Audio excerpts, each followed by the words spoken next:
Okie, and we're getting ready to go. Right, let me disable my VPN, as Twitch always complains about it when I get chat up. Oh, that's a song though. Share that one. Beautiful. Give me my stream manager. Love it. Okay, cool. Twitch chat. I need my flashcard study as well. And I need my PT hub. Yeah. Good stuff. Ah! Dang it all! Okay, open that.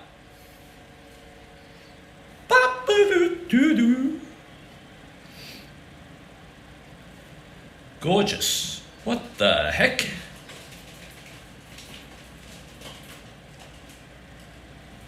Okay, upper body workout, chat. Yeah. Okay, give me, bear with me, chat. I will be with you momentarily. Just gotta check my calendar and make sure that it is an upper body workout I'm doing. Hey, Darth Willow! Thank you very much for the sub, my fan fellow. That is gorgeous of you. Appreciate that very much. So if it is upper body work, I think we're starting off with what are we starting off with? Bench press? I imagine so. Or let's move this.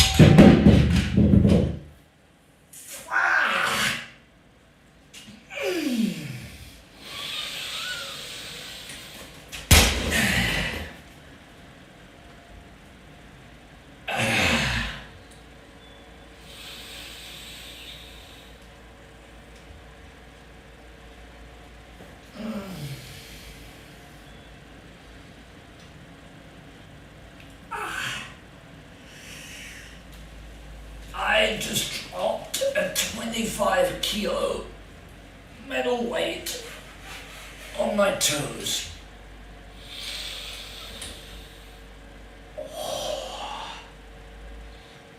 Oh well. Hey. These things happen. Right. I believe I shall be in pain for a significant while now. But, pain or not, we have a workout to get to. Let's check, actually.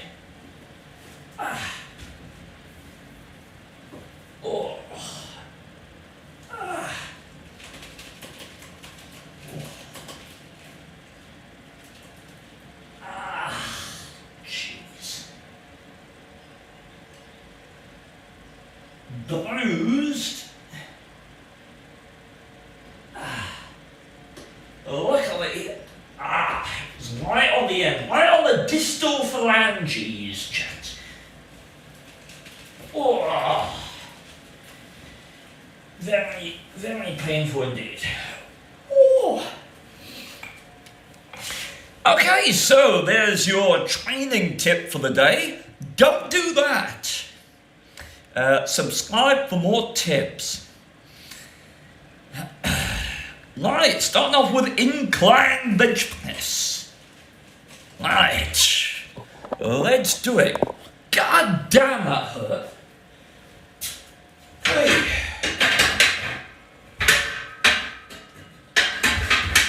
Okay,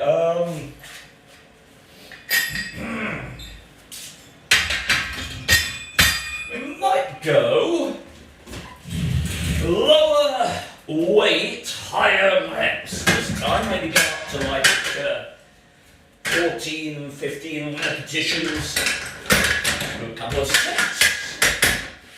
Why? Because I feel like it. No particularly scientific reason. Just dropping by. Can't state that I wish you the best at moving heavy things. Don't smush anything. Also, from what you said about that hurt, I assume you already did.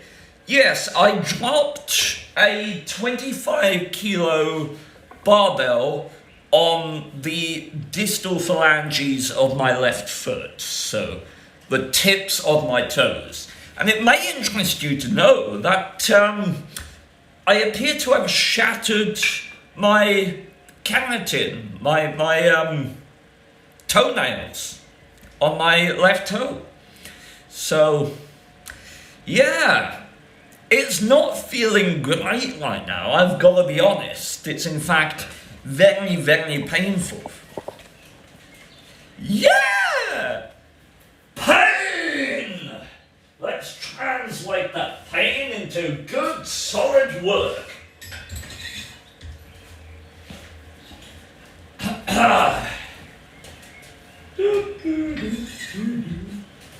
Alright, good warm-up set, and let's test.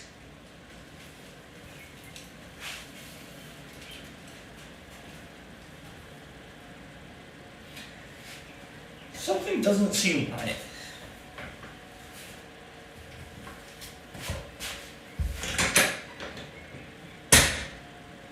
What on earth is going on? Have I gone mad? Why does this seem so off? Maybe I have gone mad.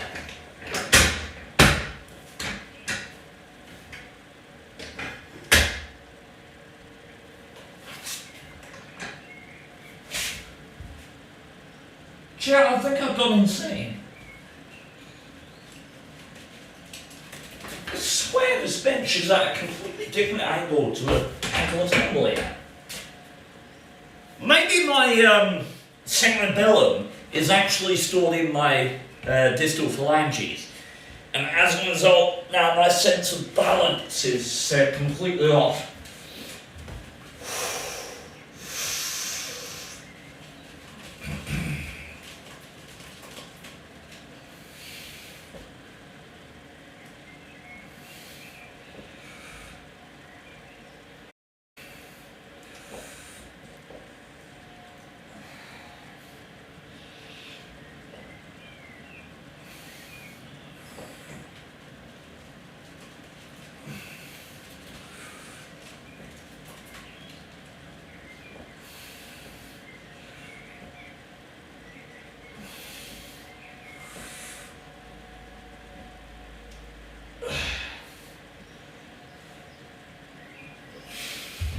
Safety's good.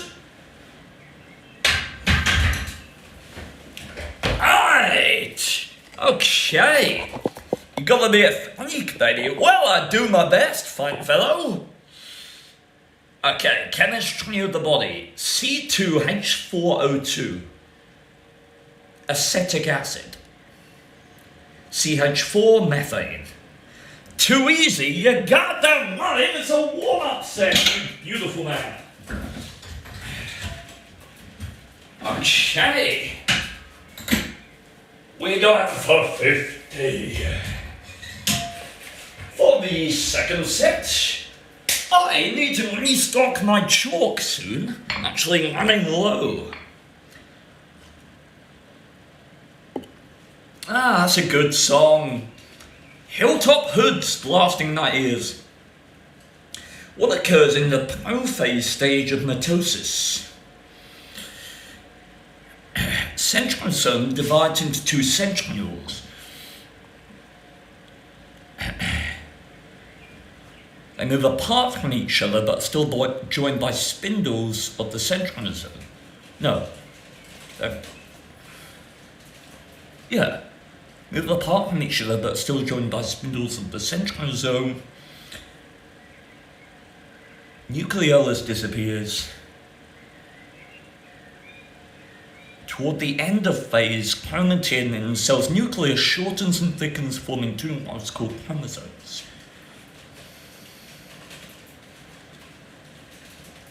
Gorgeous. Gorgeous! What is a nucleotide? So a nucleotide is a building block of a nucleic acid, like deoxyribonucleic acid or just another nucleic acid. It's one of the four food groups, so proteins, carbohydrates, nucleic acids. What's the other one? Oh, I can't remember what the fourth one is. Amino acids, of course. Lovely. Right, second warm up.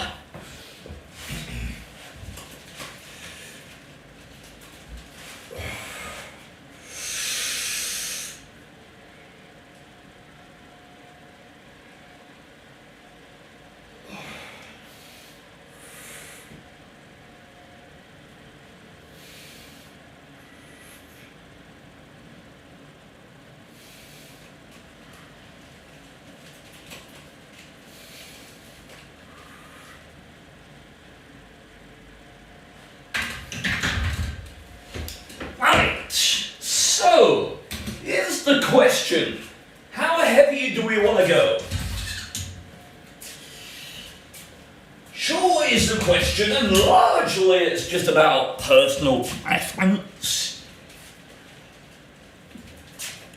You get in the fitness industry, you get more generalizations that are generally implemented to help sort of lay people grasp very sort of complex phenomena. Right, so when we're talking about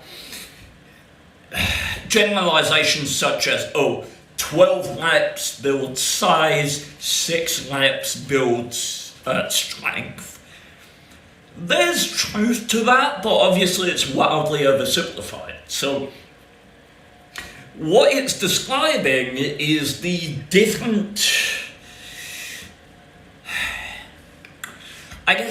targets of those sorts of stimulus.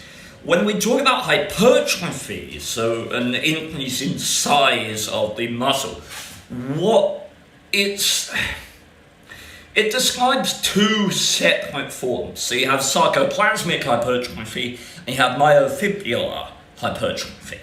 Sarcoplasmic hypertrophy, the sarcoplasm of a muscle, is essentially the fluids, the glycogen, the nutrients that are stored within the muscle itself, but they are not the contractile fibers.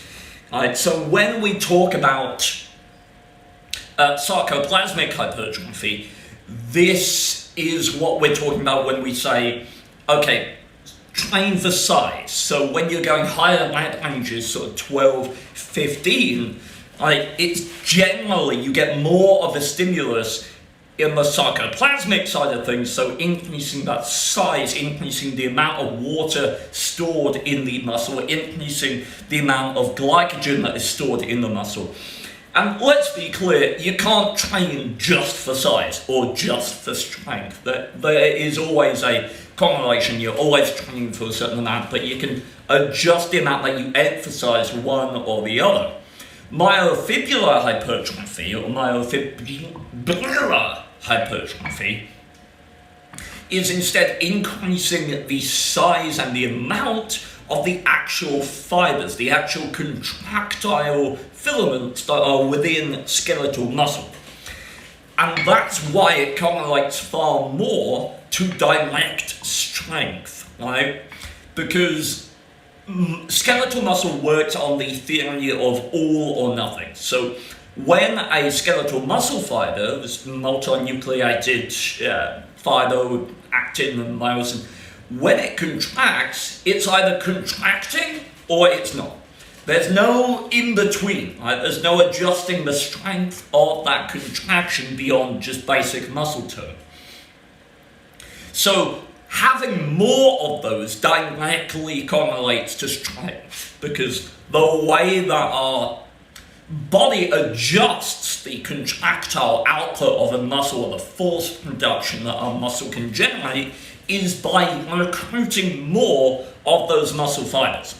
Alright, so if I wanted to train for strength, I keep the rep ranges low and I focus on that myofibular hypertrophy. If I want to train for size, which I do, I keep the rep ranges slightly higher and we go for that sarcoplasmic hypertrophy, the accumulation of fluids, energy within the muscle.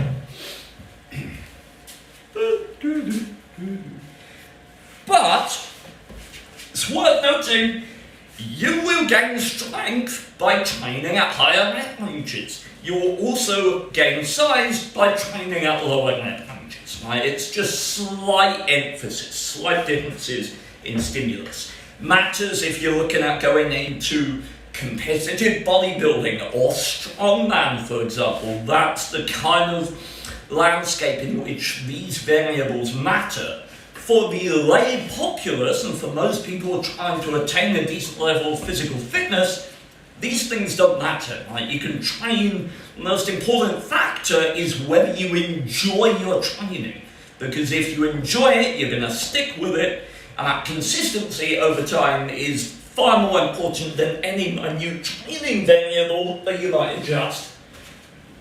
Oh.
Yay!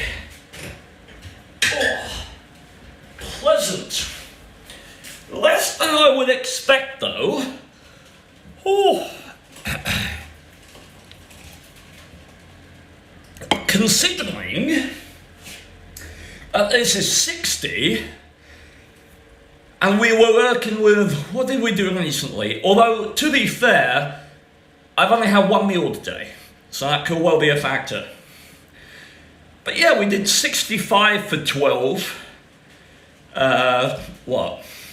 on March 4th, so reasonable drop in performance to be sort of inching out 12 reps, although form cadence was a little slower. But, as we are on a cutting phase, that's not entirely surprising. In my experience,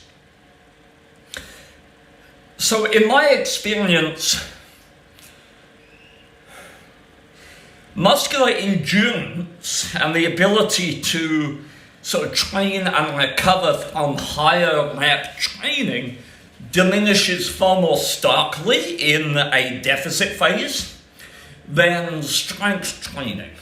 So, as an example, I'm still going up on my deadlift, even in a deficit, because I'm training that once a week, and I'm training it in very low repetitions, with lots of rest in between.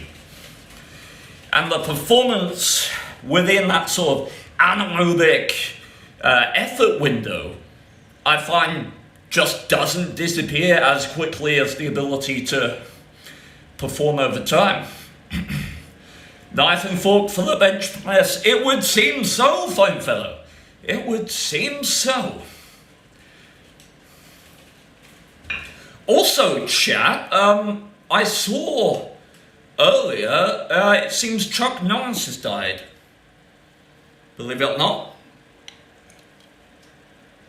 By the way, did you know that man was almost 80? Almost 80 years old, I had no idea. And while watching the news at all today, apparently if these meningitis cases keep going up, there's going to be another lockdown in May. I would hope so. Meningitis is awful. Awful, awful, awful.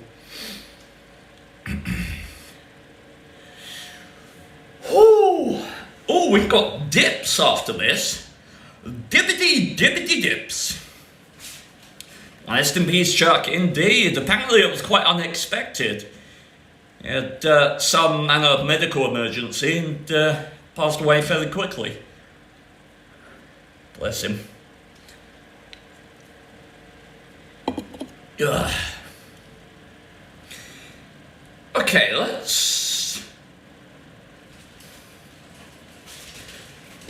let me remind myself. Let's do Ken Hub Basics, shall we?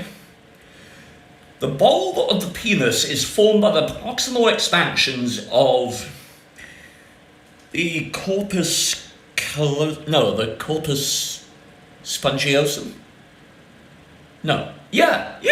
Corpus spongiosum. I'm smart, yay. The posterior mediastinal nodes drain lymph away from posterior mediastinal, so heart, posterior surface of the diaphragm, superior surface of the diaphragm, posterior heart, chest wall, thymus, esophagus, and trachea, I suppose. The esophagus, posterior pericardium, posterior surface of the diaphragm. Nice. Newer guy put pubes in his creatine. I don't believe there's any literature that supports the efficacy of that particular action, fine fellow. What are the labia majora? So the labia majora are two thick folds of longitudinal tissue that enclose the labia minoris. They are part of the vulva in genetically female, or those displaying genetically female, secondary, I guess it would be primarily female characteristics. Most of the efferent popliteal lymphatic vessels ascend close to. So popliteal is posterior knee. Lymphatic vessels ascend close to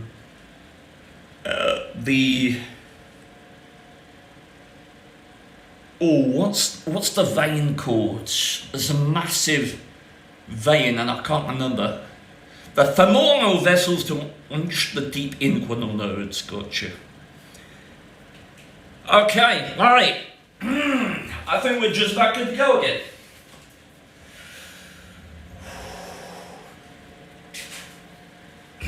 Let's see what we can accomplish. Give me a good song. What we got? Come on, give me a tune. That's not a tune!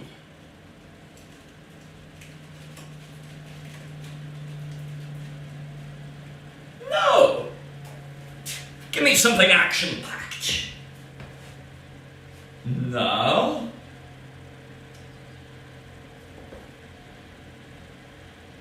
Maybe. Alright.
Yeah.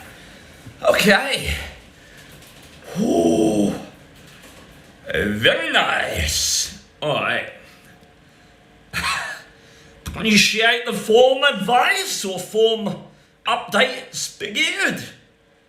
It's genuine too. It's always nice to have someone with a different pair of eyes. I do my best to watch back my streams afterwards so that I catch any form issues, particularly on days when I'm going to failure on like a compound movement, because I really don't want to get that wrong.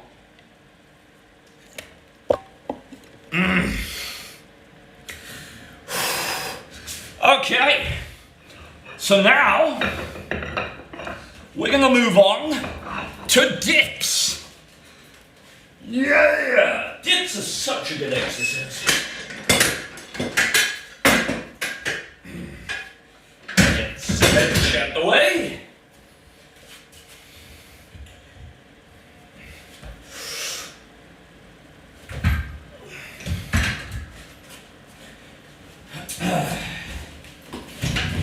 Right.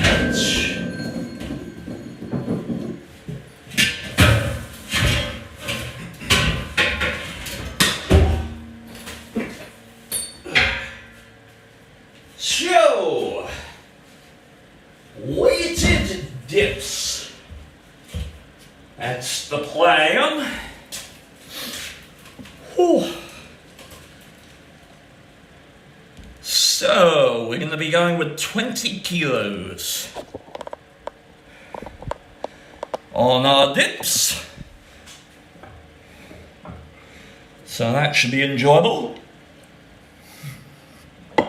Think you need a bigger room? I do indeed. I absolutely need a bigger room. Whew. By the way, another shout out to Workout Ways. I am a qualified PT, so if you're interested in the work that I do or the training that I can provide, any advice on workouts, nutrition, I firmly believe I provide some of the best coaching that is available and for some of the best pricing that's available as well. I'm absolutely passionate about what I do, and I'm hoping to help out as many people in this community as I possibly can.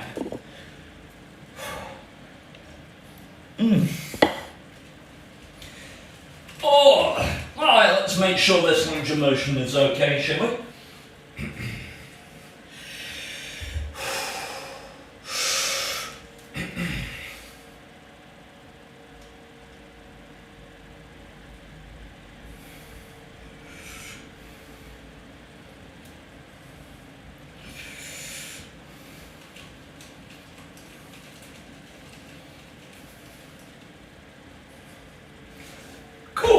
Looks good, let's weight up. Where is my weight belt?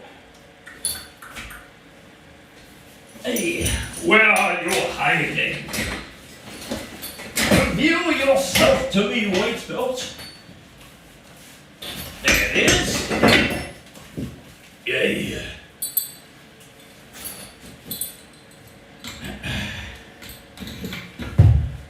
Ooh. Okay. 20 kilos. Should be quite something. A P2 who can't find his belt. Quite right. Do you do this as a job in a gym? I will do next Tuesday, which is when I start my PT position at a gym in Reading. So, no, but shortly yes. No, damn you, VPN. My VPN just pops up and goes, I've reconnected you. I don't want you to do that.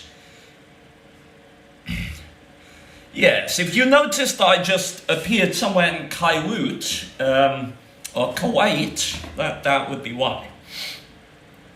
You remind me of Clarence Kennedy, weightlifter. I'll assume that is a stewarded compliment, Fanta, thank you. Do what the monks do in a tax attach the weights to their nuts.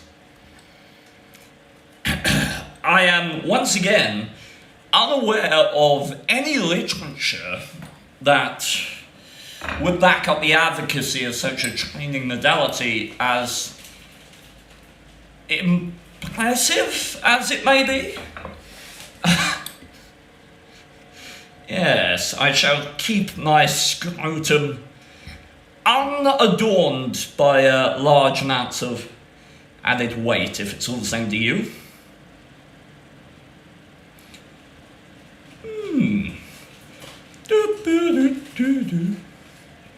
Okay, here we go, chat. Let's get our chain. You know me, chat. I love a chain or two. Right. You come here. Oh, I wonder if we've got my favourite exercise in this this workout. I don't know. Oh yeah. Oh. This might be the heaviest I've ever gone on weighted dips. Actually, is 20. Not sure. Then again, as we mentioned, I'm losing weight, so while it may be the heaviest I've ever gone, it may not be the heaviest dip I've ever done. Yeah. Because I weighed like 190 pounds at one point. Now I'm like 173, somewhere around there, I imagine. Righty-ho. So, what's the important thing about the dip? Well, there's a number of things. For this one, we're targeting the lower pectoral fibers, right? And their primary function is to produce this sort of motion.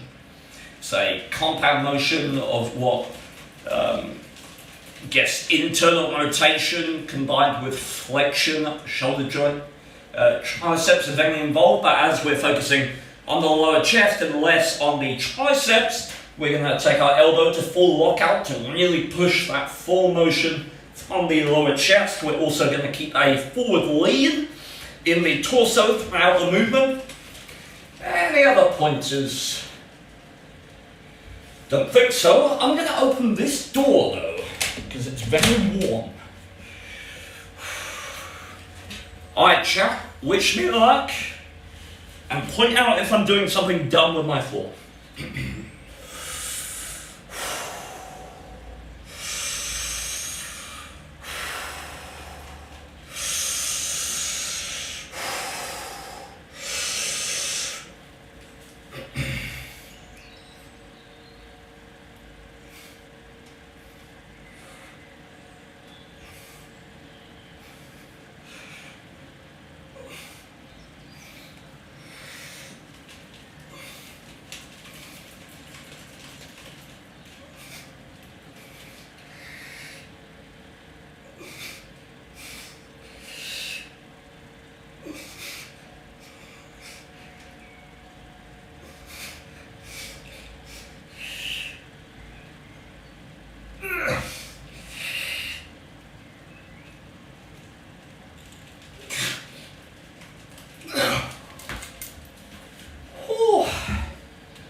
Okay. Not bad, not bad, not bad, not bad. Oh. Whew.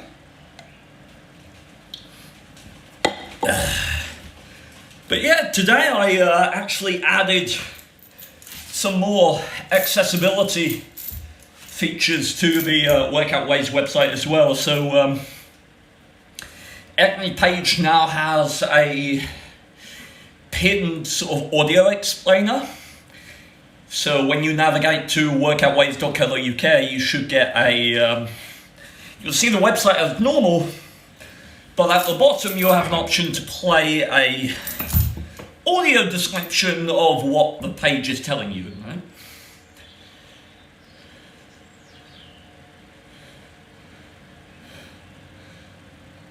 Just because I want to move as many barriers as possible between people and fitness.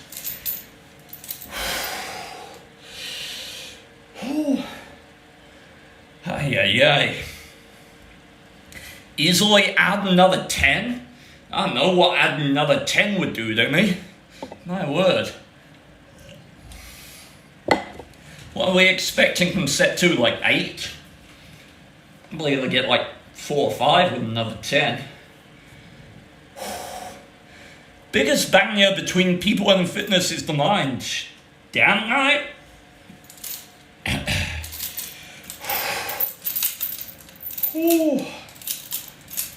That's why I try to sort of remove those roadblocks, right, that people have between pursuing their fitness. Because, I mean, for the longest time, I was just sort of sat content in my room being, 140 pounds and terribly unfit. I was never overweight, but I was very, very unfit.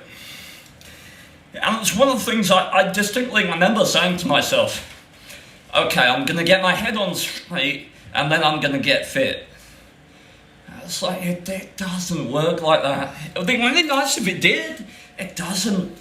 Your mental fitness and your physical fitness have to improve together. That's just the way it works. And I would argue that physical fitness has more of an impact on mental fitness than mental fitness does on physical fitness. I think that the very act of bettering yourself physically assists your mental health. Whereas if you get counselling, it won't make you physically fitter. Counselling is good. I'm not knocking it by any means. If you need it and it's beneficial to you, go for it. But in terms of just the economy of time, would you rather have 1 hour of counselling or 1 hour of physical fitness 3 times a week? I'd pick the physical fitness because it genuinely helps your mental health as well, whereas 1 hour of mental fitness doesn't have that additional benefit. Sure, it might in the long term, but why waste time?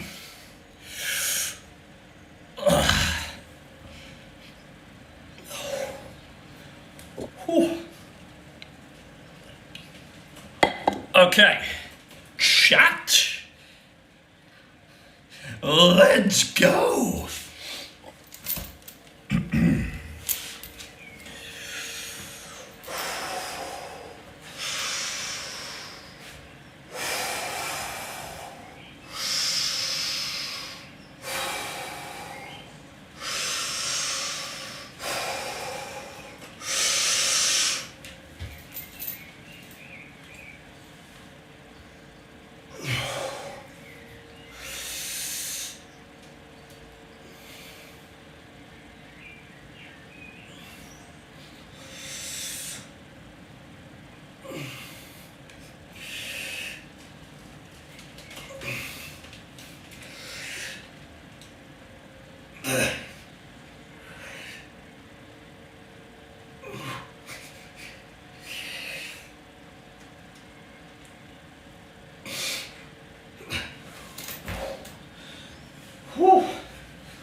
Okay.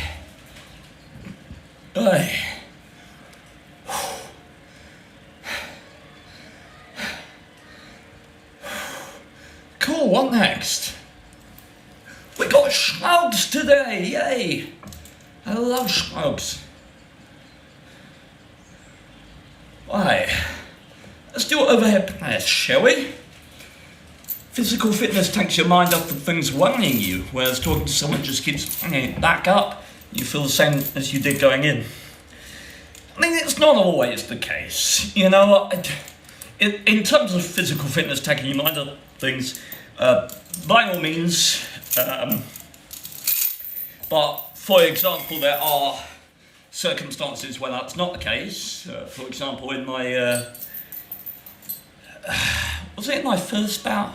No, it was in my second bout with sort of severe depression when I actually got on antidepressants for the first time. I was on, I remember I was doing I just walked for 2 hours on a treadmill and I was crying my eyes out the whole time. I was just one hell of an experience, but it certainly wasn't taking my mind off things.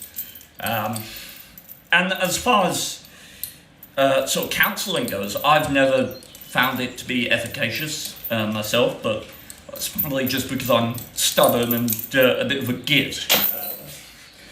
But I would never say that my experience with it is indicative of its benefit for everyone.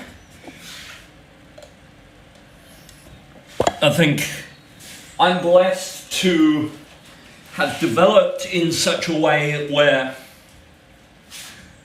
I've walked, whether willingly or otherwise, I've walked a similar journey that a lot of mental health counselling tries to get people to explore, particularly young males. Right? Like, I'm sat here, I'm open about my bondage fetish, about my transvesticism, autism, a lot of things that a lot of young guys are nervous or don't discuss, don't talk about. I've sort of crossed those bridges and I've gone through that sort of coming out phase, as it were. And within that comes that journey of self-acceptance and realising who you are and accepting that and growing within it. And I think that is incredibly valuable. And I think if counselling can offer that to someone, I keep targeting young men, but it's in today's climate with the Andrew Tates and all these ridiculous sort of male content creators that say, oh, you should be this, you should be that, or this, that, whatever. I think if counselling can give people that awareness or that sort of self-assurance, then fantastic. For me personally, I went out alone, and perhaps to my detriment. Perhaps I would have done it better had I had engaged in counselling more.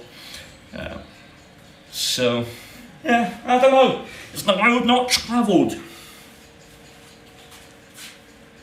Right, what were we doing? Overhead press. Lovely.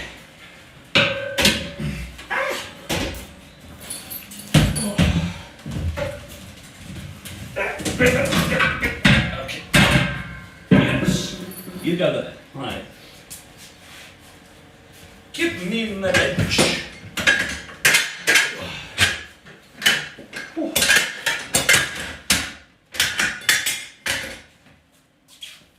Right, so we're going 23 kilos. Okay. Let's warm up with 15, shall we?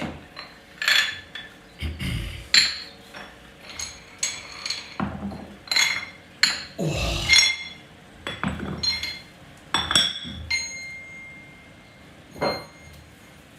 Right, boopity bop. Wonderful. Yeah. I need a good way to decompress my spine. I mean, I really cannot give you advice on that front, sir. In fact, even the most qualified person I would hope would hesitate to give you advice without being able to examine you and look at sort of clinical remedies. Certainly I'm not going to wax lyrical about spinal issues over the internet. Ooh. One thing I would say, consult your GP or someone who can have a look and know what's going on to make a better judgment.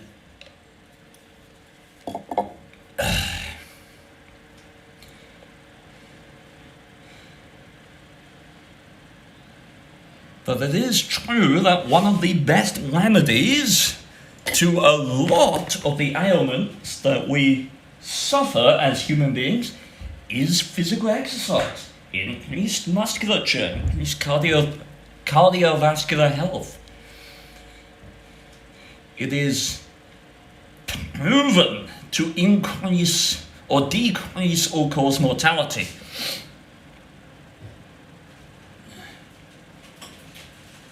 So you want to live longer, you want to live better, you want to be injury or have a lesser risk of injury, work out. Working out is inherently more injurious in an acute time frame, but looking at it holistically, over a chronic time period, the benefits are evident and well documented.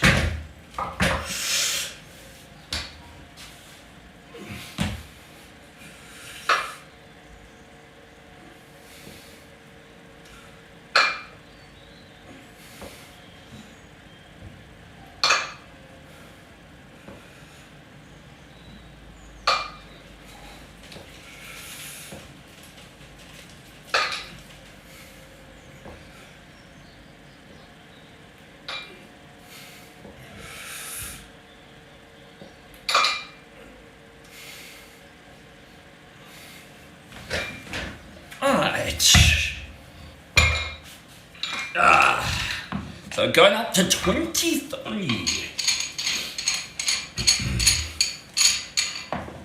Whew.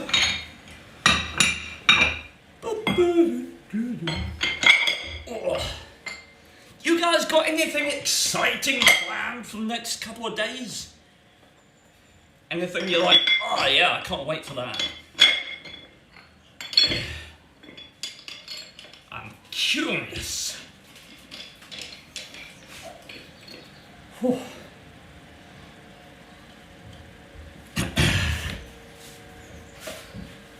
That is a good looking dumbbell right there.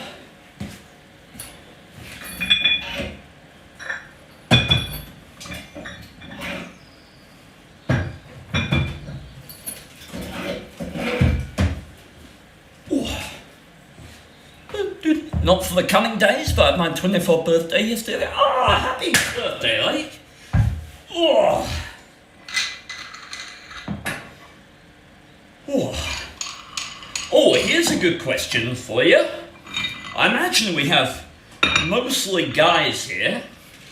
What is the body part or attribute, sort of aesthetic thing, not like personality or anything? What is the aesthetic thing that attracts you in a person that you're attracted to? So woman, man, interspecies, whatever it may be. What is that particular thing that really makes your engine purr? I'm curious as to where we stand. For me, I think it's probably face, honestly. Like just a really cute face just makes me happy. Hey, I'm not really one that, I mean, nice butt, nice bit, don't hurt either, but for me it's all about the face.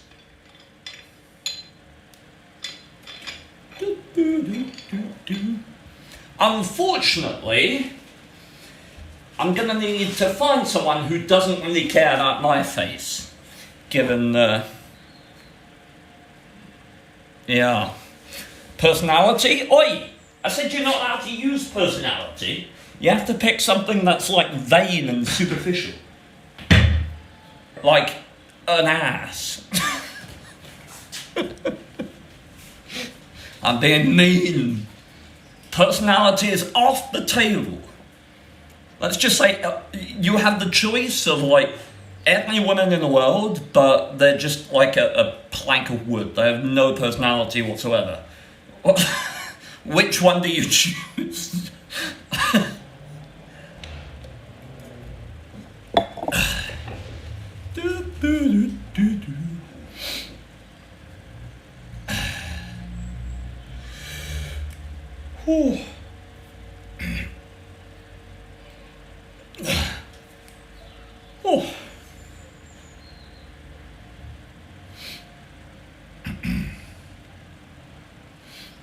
Okay, I can get this set done. Seriously, this is all the chalk I've got left.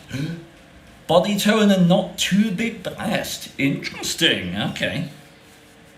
I'm similar. Like, to me, if someone is overweight, it's a massive turn-off for me.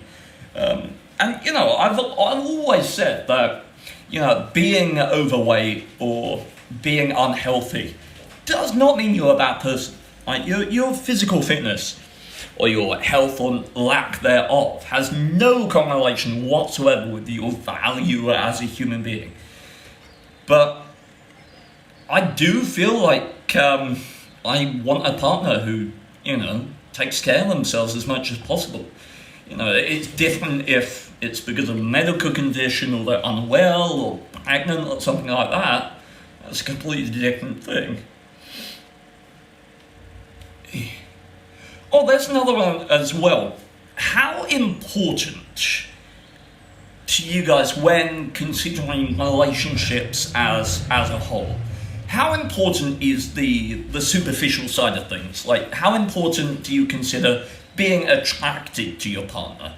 Because I've been told before, I was chatting with a lady on a dating site, and you know, I do my best to be honest with people, and I had matched with this person, and I think we were on voice chat, and I can't remember what it was. I think we were exchanging photos, and I just said to her straight up, look, I'm not attracted to you, and that's a problem for me. So it is what it is, you know. And it's so difficult to say, but I think it's, you know, it's important to have that honesty just out of respect for another human being. And then she spent sort of 10, 15 minutes trying to convince me that I need to change my opinions, I need to change, I'm like superficial, I'm vain, and this, that, whatever. Right? It was quite demeaning stuff. And I'm curious as to where people stand in that regard. For me, you know, it's important that I'm attracted to someone that I'm going to be, you know, interested in forming that dynamic with. I think it is, sexual attraction is very important. What do you guys think? I mean, to be clear, it's not just sexual attraction. Sexual attraction combined with, you know, we click emotionally as well as physically. You know, that's the gold standard that I'm looking for. And if one of those is not there, then it's not for me. Women that say that aren't worth your time. Like, for example, this is really weird to me. What was I doing? I was literally doing peas up in a pan. I had 100 grams of garden peas and a protein shake. I was on a cutting weight phase at the time, and I was on the call with this lady, and I think she asked, "What are you doing?" And I just said, "I'm making myself a protein shake and some fresh garden peas." And she had a go at me for that, accused me of lying, and I'm like, okay, there's a problem here, and I don't think it's me.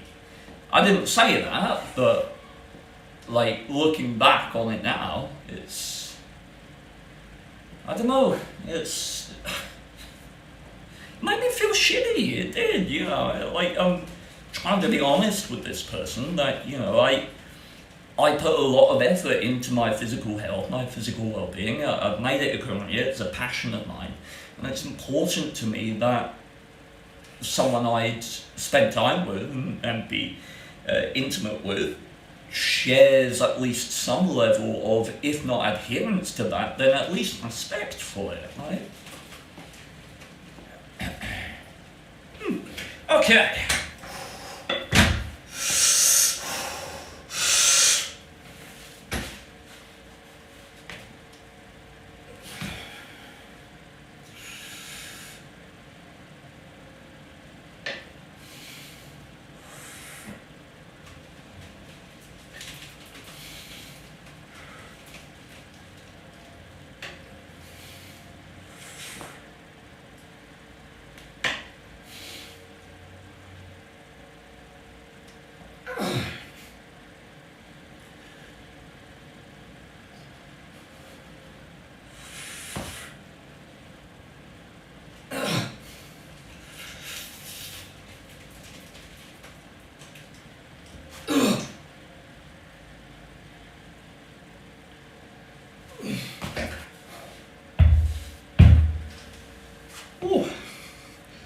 There's this meme about a guy with a beard that has this woman telling him to shave it. If not, he's not getting a date with her. I'd not shaved my beard for that, because by giving in, you'd lose yourself in what makes you you. Yeah, like I am 30 years old. I have never had a relationship. I've been on one date. One. In my entire life. There's something in Western culture, or at least the culture that I'm surrounded by, that makes that feel wrong somehow. That ends up with me feeling like I should be embarrassed or something like that. And, I am. It's something that, I dread coming up in conversation if I'm ever to go on a date with someone. How do you bring up that, you've gone through life for 30 years and you've never had a relationship. You've only had one date. It's almost impossible to conceive of a situation in which you share that information with someone and they don't immediately judge you for it. And I mean, a component of that is my fault. I took way longer than I could have to hit several milestones. On Tuesday I'm going to be starting the first sort of job that I've had in 15 years. I have had a lot of mental struggles and a lot of problems, and not a lot of that has afforded me time to sort of make connections and network with people who might be interested in me. And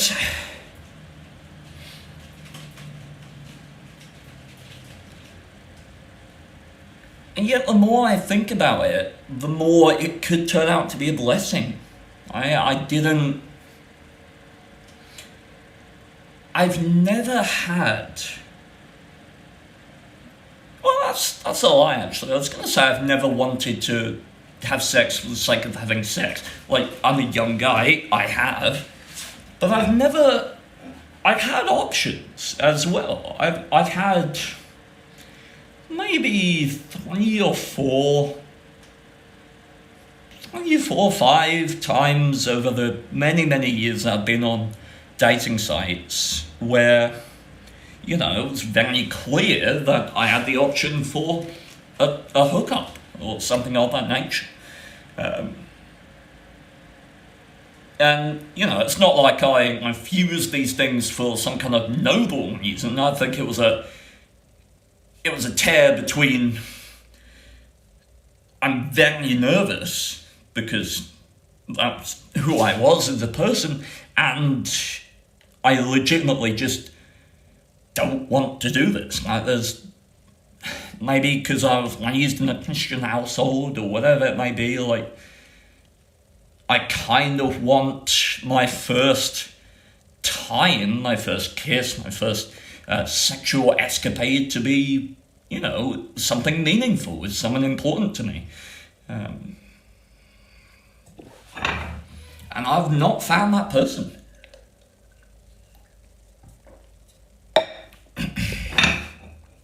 Been in 2 relationships, but never a single date. Huh. How did you manage that, fine fellow? Okay, let's do some lateral raises, shall we? Yeah, let's do barbell shrugs into lateral raises. That sounds like fun. Okay. Yeah.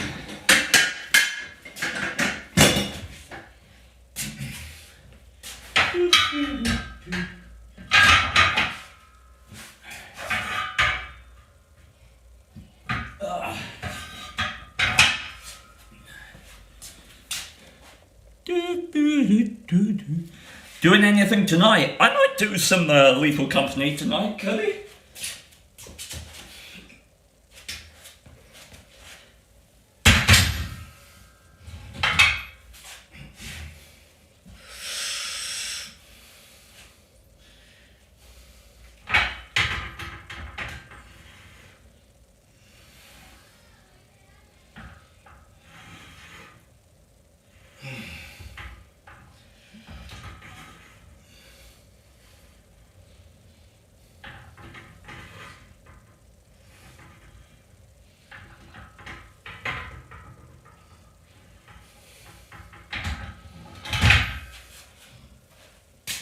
Lovely. Mate, I'm 41 and haven't been on a date in 20 years. Happy and free to do what I want with no strings attached. For me, someone I want to spend my life with needs to be basically the equivalent of my best friend. Yeah, I mean, I think that's the dream. Like, it's odd because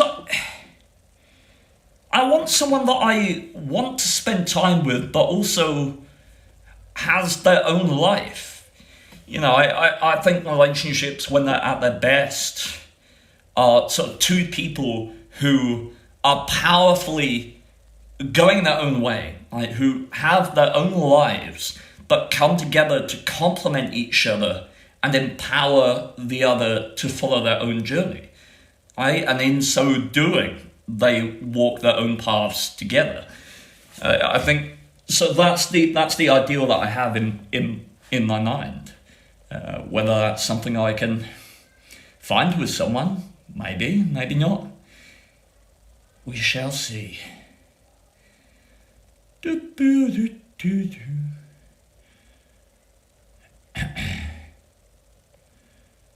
Okay, let me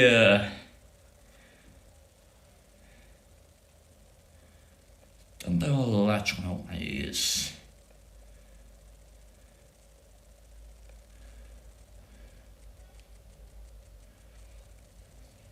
Lovely. Okay, so chat, we are about to do Barbell Shrugs, fantastic exercise for your trapezius and your supraspinatus. Yeah. So, yay! We're gonna be doing 70 kilos.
If this push-up humble you, it's not bad. Lay on the floor, put your pushing arm under your shoulder, put your other hand on your pushing shoulder, push up with one arm only, don't twist your body at all, or it don't count. If you can't do it clean, you're cooked. I do love a challenge, have a go. But bear in mind, I have done bench press and dips today, so we shall see. Alright, so you're after a one-arm push-up. We can attempt it.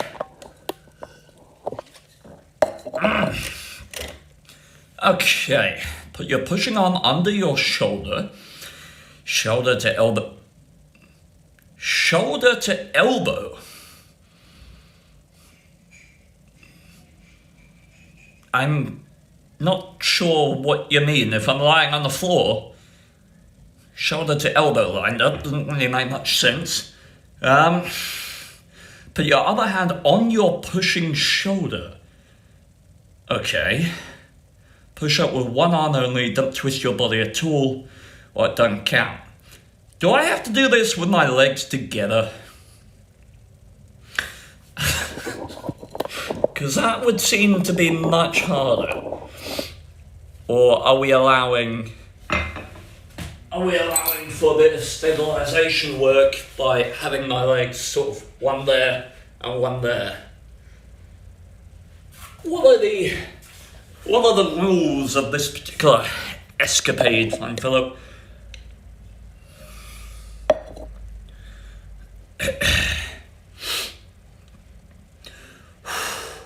Hey, we got the latch lasers next. I shall set up whilst I wait for the rules. Ooh. Lateral lasers with 5 kilos, eh? Interesting.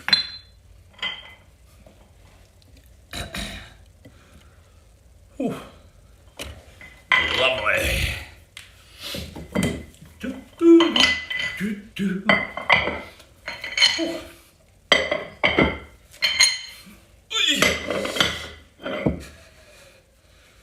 Come on, Nimbus. You've issued the challenge. You've got to define the rules a bit better, my lad.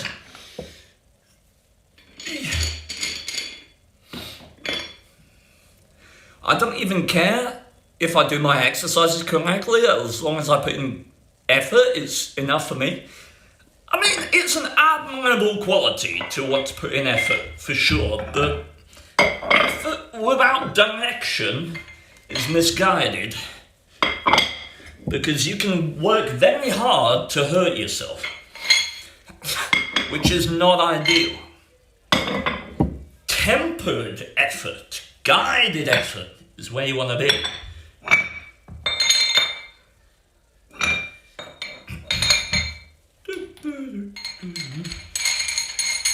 For example, I once did 925 push-ups.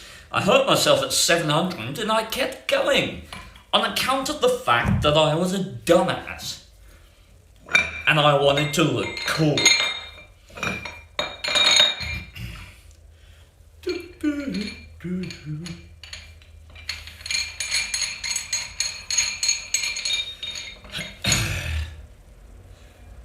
Alright, no update from Meanbus. I'm not a goit like you.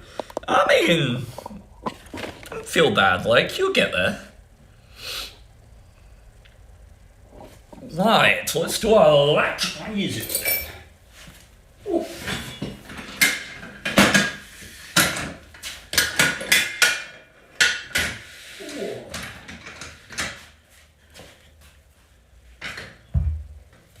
Okay. Lateral lasers with 5 kilos. This is one heck of a humbling exercise.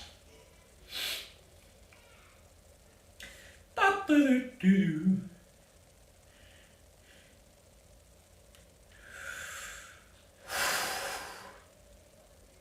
Oh, then we got dumbbell rows into line cable rows. Lovely.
ay. Whew. One thing I'm struggling with though is my right shoulder is a lot weaker than my left.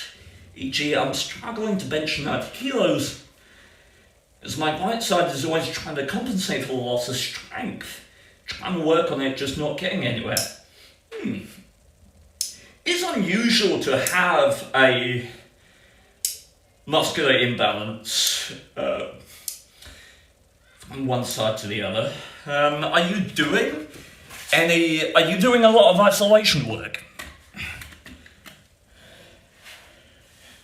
So if you have a sort of habit of,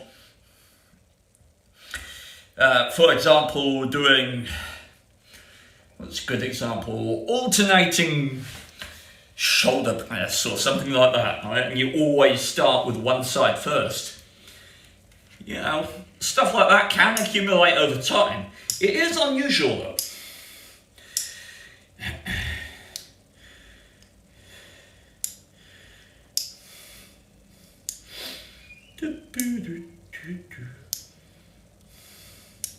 Also, when you're doing that, there's something a bit odd. You say your right shoulder is weaker than your left, and that's causing issues with your bench press. One of the most important cues when talking about the bench press is the retracted and depressed scapula, right? So, unless you're doing a very, very inclined bench press, and I doubt you're hitting 90 kilos on incline bench. If you are, fantastic, but it's doubtful. Yeah, your shoulders shouldn't be a sort of primary factor.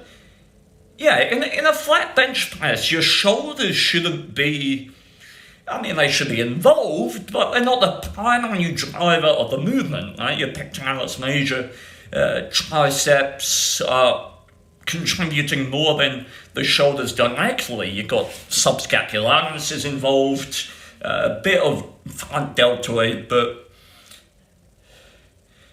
yeah, I argue that maybe it's not your, unless you see this same difference on, it's the same with dumbbells as well. 38 kilos, my right shoulder always gives in, and I know my left can easily do more. Are you sure it's your shoulder and not your proximal head of the, or lateral head of the tricep? Or what is it? Yeah. So your lateral head of the tricep is actually the only head that crosses the shoulder joint. Right, so it inserts onto the, what is it, the supraglenoid tubercle of the scapula. And so obviously the triceps extending the elbow, so it's very involved in things like the bench press, things that you're doing with dumbbells, and probably is more involved than your shoulders, just because you've got that entire extension that you have to do using this. And if you're also producing this movement at the shoulder, right, a weakness in the lateral head of the tricep, right, can be something that causes a problem. It's just, it's oddly a shoulder weakness cause such a disparity in the bench press, because the shoulders are less involved in the bench than they would be in a sort of overhead press, as an example. So, for example, do you do a lot of overhead press work? So, in an overhead press, or an overhead barbell or dumbbell press, do you have the same issue?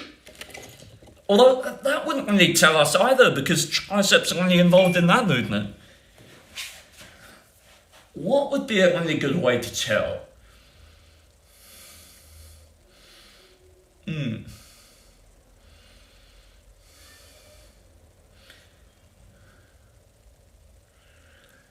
You could try lateral raises for your shoulder. You could also try,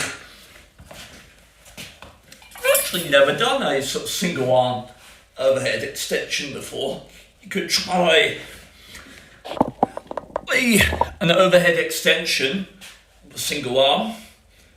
Let's see if there's a weakness in the lateral head of the tricep.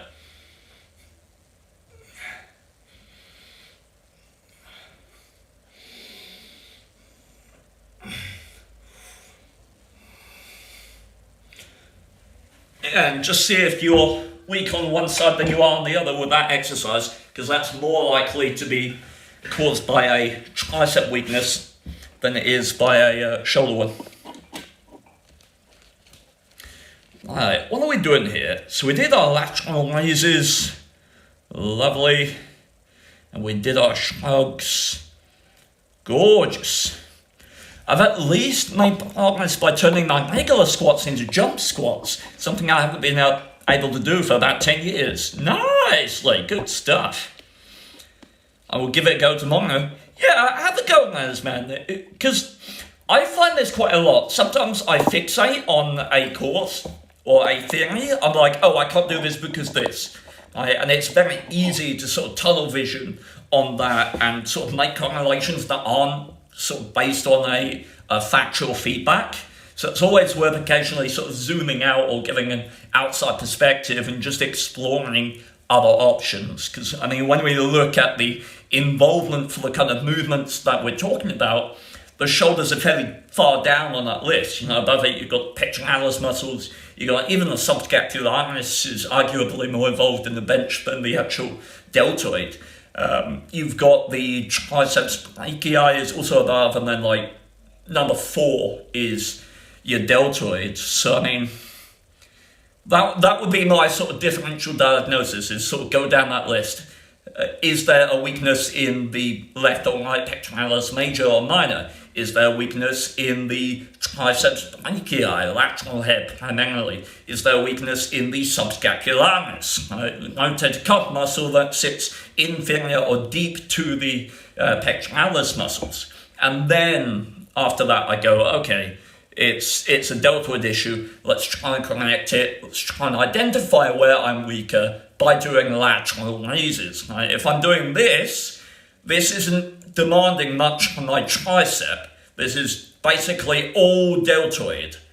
So if I do this, and suddenly this left arm is failing before the right arm, then I know that it is a deltoid weakness. If you're failing at the same time, it's more than likely a tricep issue.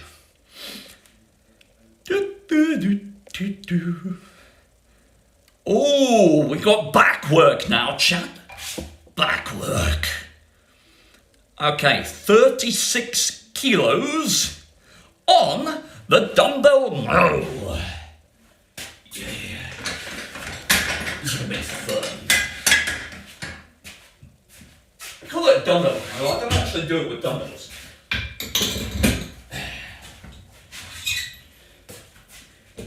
I'm gonna go and have some water, chat. I will be right back.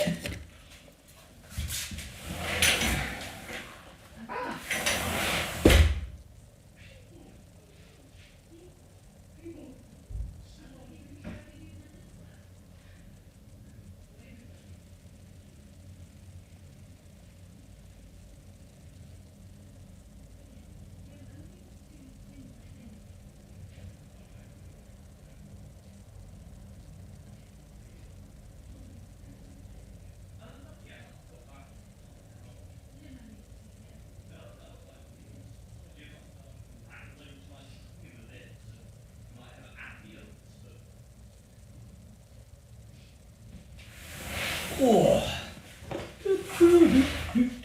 Hello everyone. I'm back. Stop worshipping my workbench.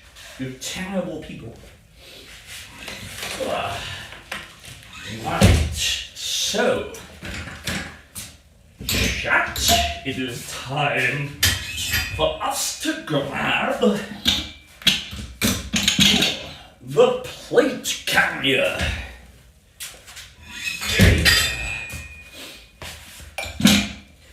So I have taken to using a plate carrier because I have found it's annoying for me with the bench setup that I have to do dumbbell rows in the correct way because I keep bashing them on the bench. But if I do them with a plate carrier attached to a handle, I can get a much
Okay, let's try that again.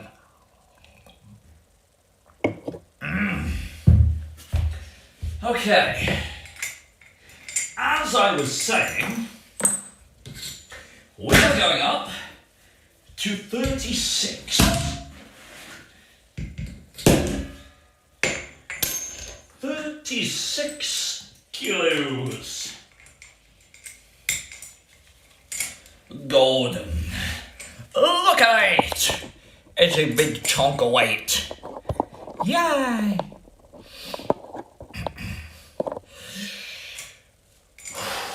Alright. Let's rest a tiny bit, shall we? Hey, shout out to Workout Ways in the meantime. Do check it out if you are interested in taking your fitness further and transforming your life, because believe me, it does.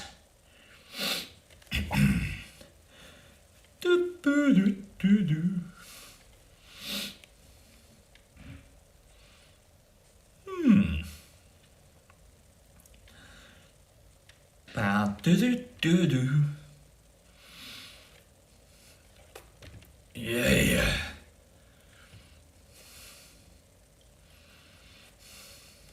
Oh, no, don't close YouTube. I need my tunes, Chad. Alright, let's go.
Yay.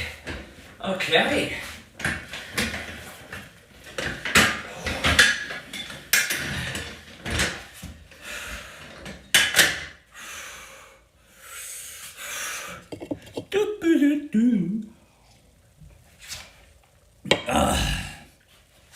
Tell you what, I feel like I asked this every time. Anyone out there got a favourite exercise that you can share?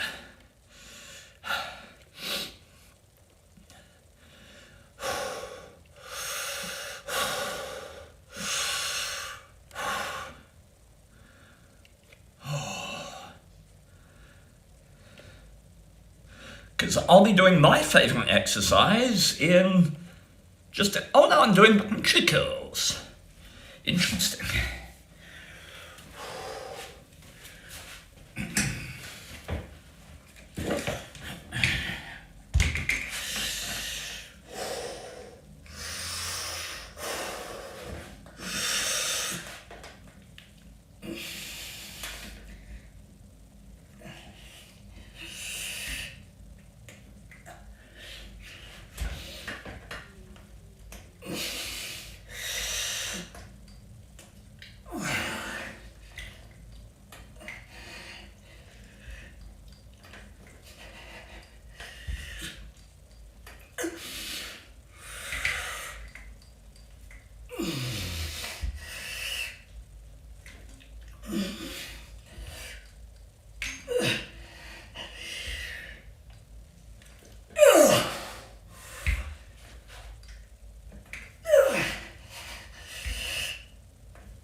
Okay. Onwards.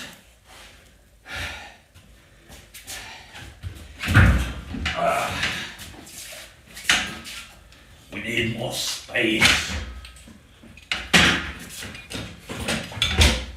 There you go there. We're going to put our dip station back outside. Farewell, dip station.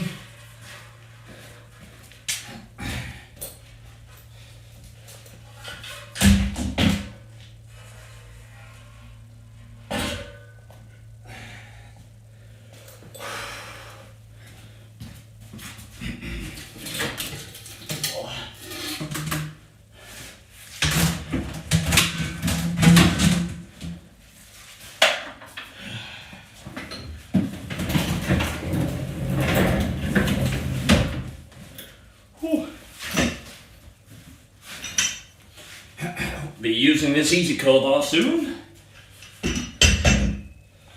for our janky puncture curls. Should be fun.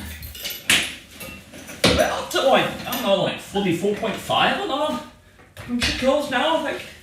Which is madness. Madness, I say. Okay, what is our weight on lying pose? Hello, Ubermensch. What's going on? We are just about to do lying cable rows. Yeah. Should be very enjoyable. We're going, 47.25? Yeah, I think we'll go 47.5 if it's all the same to you.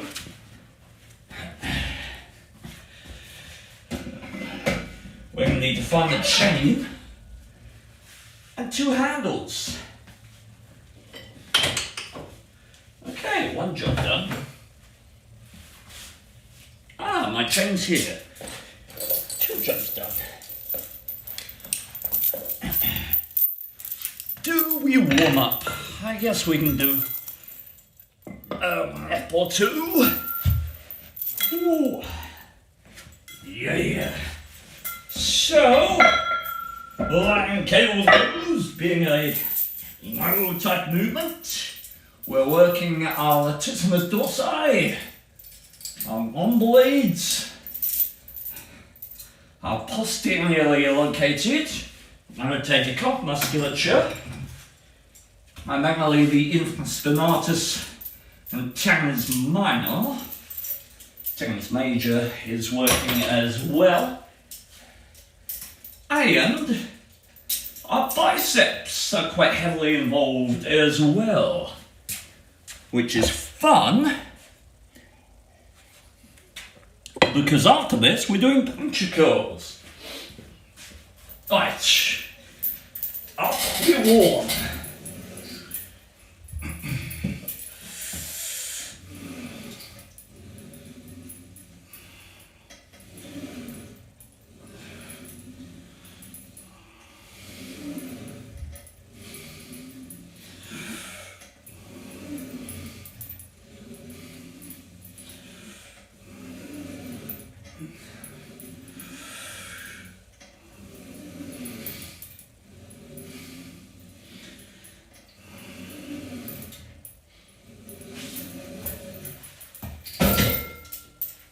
Adios. What was it? 47.5, I believe. 45. Take these back, shall we? Oh, you look so strong. Well, thank you, Ubermensch. I do my best. Oh. I would hope I look decent. I'm a qualified PT now. Yay! And I'm starting a new PT job on Tuesday. So I'll be working in a gym, helping people do this. And teaching a few classes as well. Should be fun.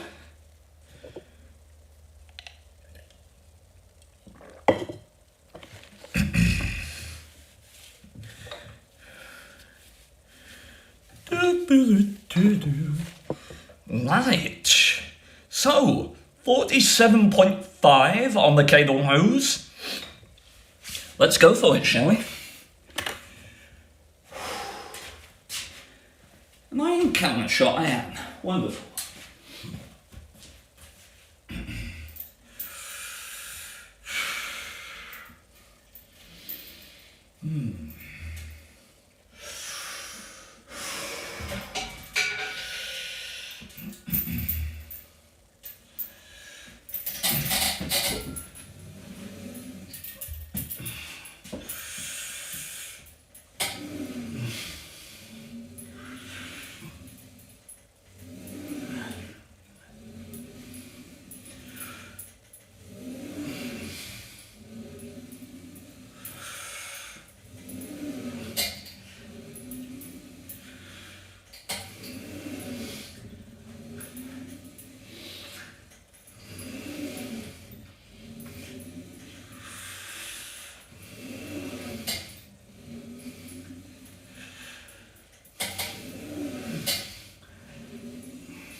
wonderful. So, now, chat, we move on. And we're moving on to puncture curls with 43.5 kilos. God damn. That is a puncture curl. I love it.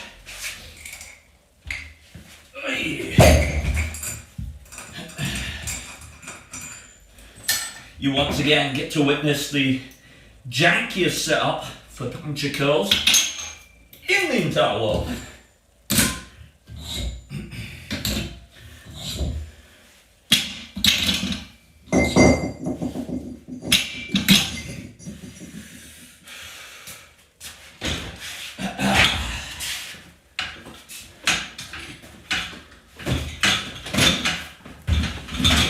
Okay. Alright, let's place you guys over here, shall we?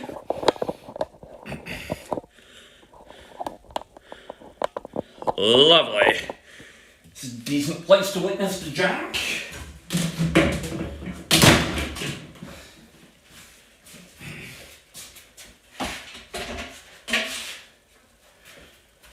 Whee. Right. Gorgeous.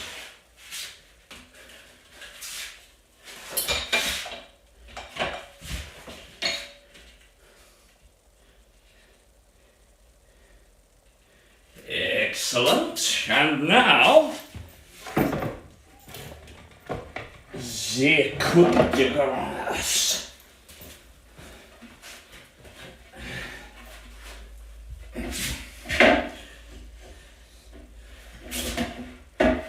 Oh, wow.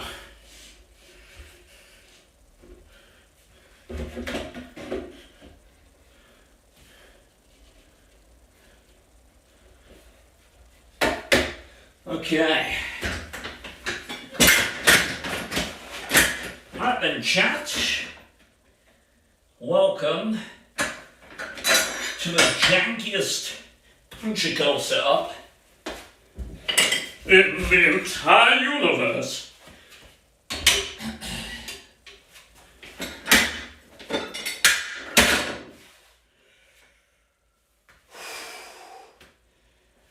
But, believe it or not, it goddamn works. I only ever do 2 exercises for, well, I say only ever, I mainly do 2 exercises for my biceps, which are this, the puncture curl, and the reverse cable curls. And development's reasonably good. It's a moderately sized bicep with moderate development. Yay! Alright. Nice warm up.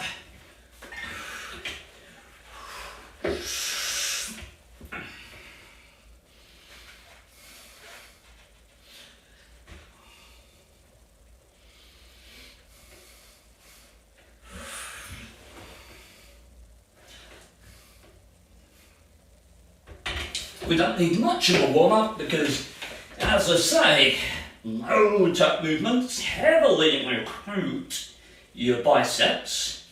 So if you are training heavy compound back movements, chances are you need very, very little in the way of isolation back work or isolation bicep work. Let's do a second warm-up. 37. Oh.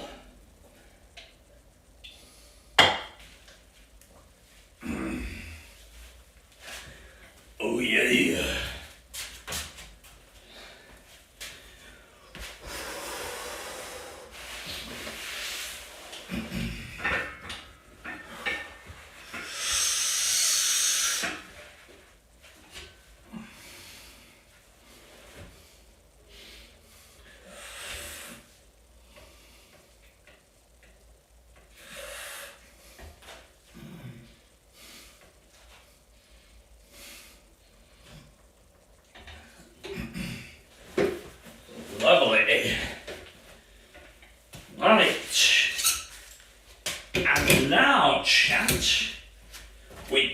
strength our blessed biceps.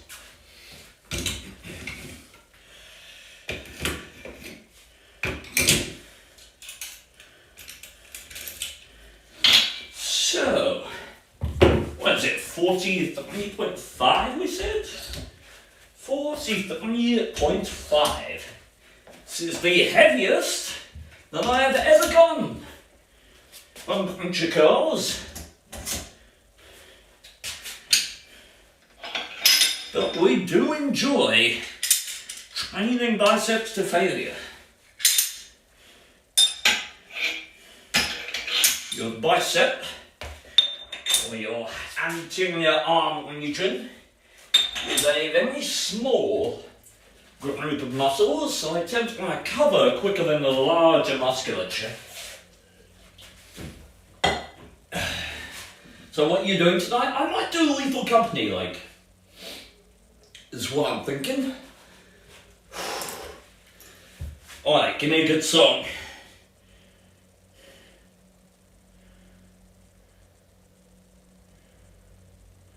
Better song. Better song. Still better. Nope, we can do better.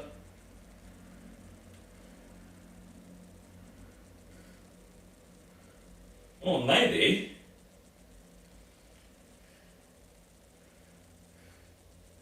Nope. Come on, give me something. What can I get? Green lights. Nope. We are going to failure here. We've got to get a song for it.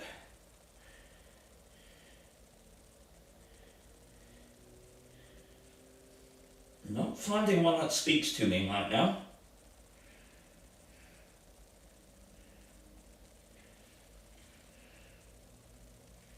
A Man for All Seasons, that could be fun.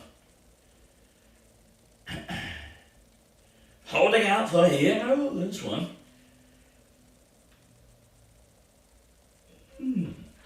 Greatest Showman.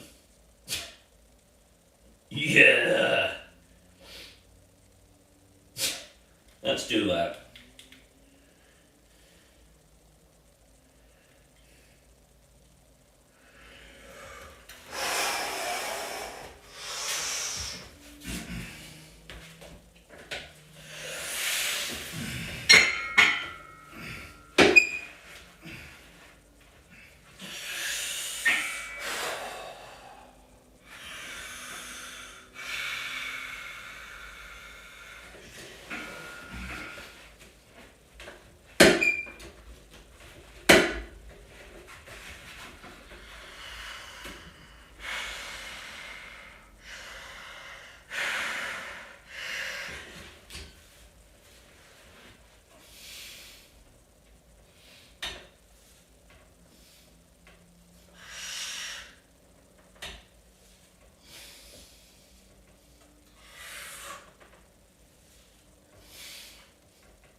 Okay.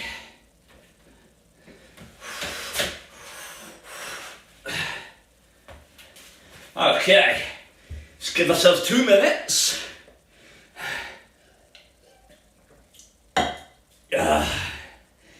Then we'll go again.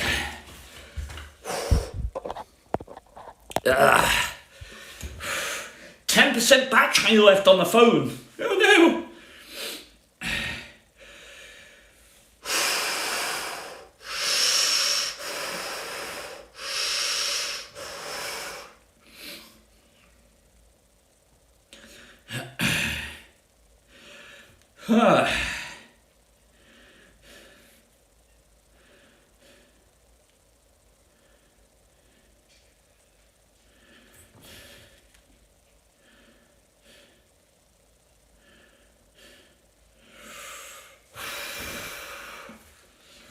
Okay.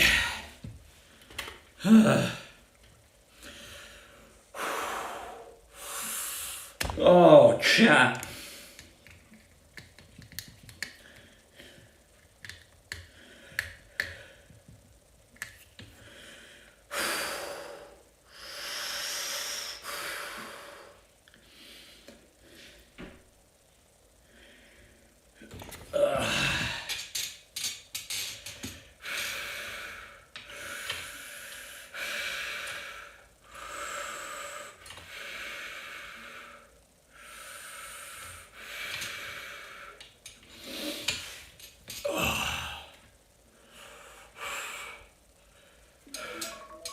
Alright, chat. Let's see what more we can do.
Okay. Right. Chat. That is it for me. Whew. I will be back in about half an hour, 45 minutes, with some Twitch Controls Lethal Company. So if you do want to join me for that, you are also welcome. And I hope to see you then. Hope you've enjoyed this session. Bye-bye.